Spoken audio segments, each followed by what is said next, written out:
இது பிரண்டை. இதில் துவையல் செய்ய போகிறோம். எப்படி க்ளீன் பண்ணுறதுன்னு பார்க்கலாம். இதை மாதிரி இருக்கும்.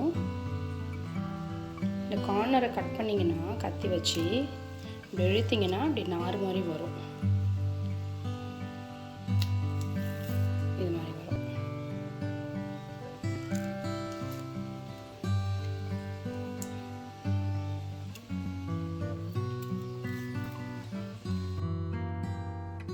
நம்ம பிரண்டை துவையல் செய்ய போகிறோம். ஃப்ரெஷ்ஷாக வீட்டில் கொல்லையிலேருந்து பிரண்டை பறித்து அந்த இதெல்லாம் எடுத்துகிட்டு நாரை மட்டும் எடுத்துகிட்டு பிஞ்சு ரொம்ப முத்தலாக இல்லாமல் எடுத்து ஒரு கப்பு வச்சுருக்கேன். இப்போ நம்ம இதுக்கு வானலியில் காஞ்சோன்னே எண்ணெய் ஊற்றுறோம். பெருங்காயம் ஒரு துண்டு,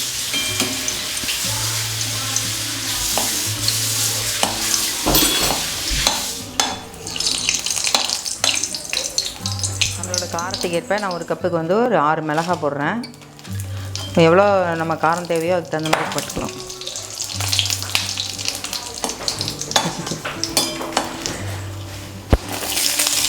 ஒரு 2 பூண்டு பல்,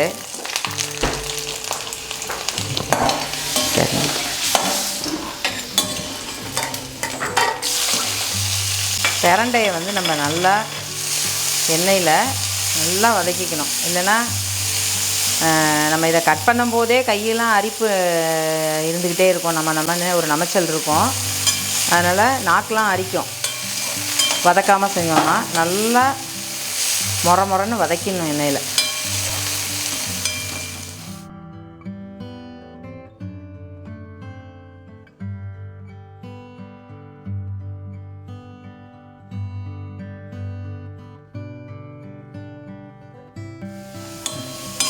பிரண்டை நல்லா மொரன்னு வறுபட்டுட்டு இந்த கண்டிஷனில் நம்ம அதை எடுத்துக்கலாம்.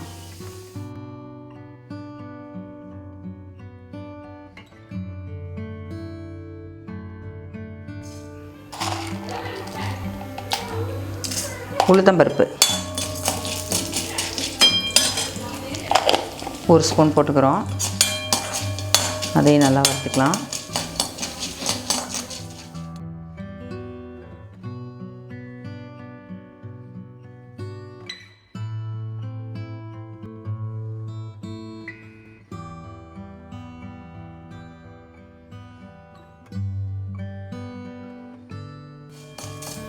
உளுந்து சவந்துருச்சு. ஒரு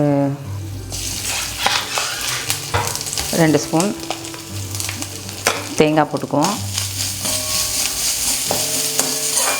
அதோட ஆஃப் பண்ணிக்கலாம்.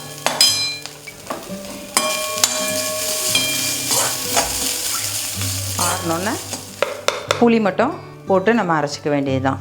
எல்லாம் வதக்கி வச்சாச்சு. நம்ம இது ஆறினோன்னே உப்பும் புளியும் மட்டும், புளி வந்து ஒரு சின்ன நெல்லிக்காய் அளவுக்கு புளி போட்டுக்கலாம். ஏன்னா கொஞ்சம் புளிப்பு இருந்தால் நல்லாயிருக்கும். உங்களோட விருப்பம் தான் அது. கொஞ்சம் கூட குறைச்சி கூட நீங்கள் இப்போ ஆறிடுச்சு.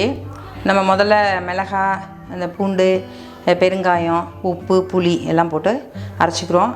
அப்போ தான் விதை கொஞ்சம் வந்து மசியாமல் இருக்கும். இல்லைன்னா எல்லாத்தையும் ஒன்றா போட்டோம்னா அது கொஞ்சம் வாயில் மாட்டும்போது கஷ்டமாக இருக்கும். புளி பார்த்திங்கன்னா இந்த அரை நெல்லிக்காய் சைஸு, ஒரு சின்ன நெல்லிக்காய் அரை நெல்லிக்காய் சைஸ்க்கு போடுறேன். இந்த கன்சிஸ்டன்சிக்கு நம்ம அரைச்சிக்க வேண்டியது. கொஞ்சம் கொரப்பாக, ரொம்ப மையாக இல்லாமல் கொஞ்சம் கொரப்பாக அரைச்சி